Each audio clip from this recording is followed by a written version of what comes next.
হুসাইন একবার বিশ্বনবীরে প্রশ্ন করলেন, নানা মানিল আমজাদ ইলাল্লাহ, বলেন তো নানা আল্লাহর কাছে কে বেশি দামি, আপনি নাকি আমি?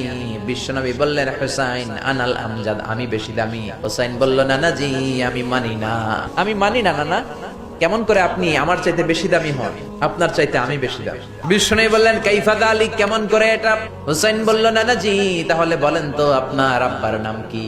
বিশ্বনবী বললেন, আমার আব্বার নাম হলো আব্দুল্লাহ। হুসাইন বলেন, নানা আপনার আব্বা আব্দুল্লাহ কি কোন নবীর মেয়ের জামাই নাকি? বলেন, আমার আব্বার নাম হলো আলী কাররামাল্লাহু ওয়াজহা।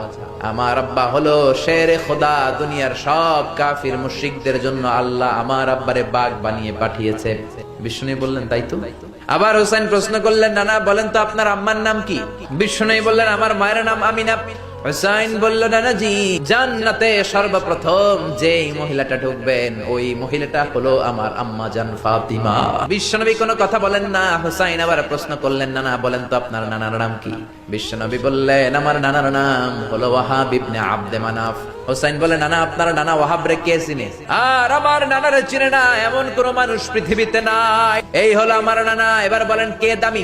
বিশ্বনবী আর ধৈর্য ধারণ করতে পারেন না, ধা ধা করে চোখের পানিগুলো ছেড়ে হোসেনকে বুকের মধ্যে জড়িয়ে ধরেন আর বলেন, হুসাইন তুমি ঠিকই বলেছ, আসলে আমি নবীর চাইতে তোমার দাম আল্লাহর কাছে কোটি কোটি গুণ বেশি। সুবহানাল্লাহ।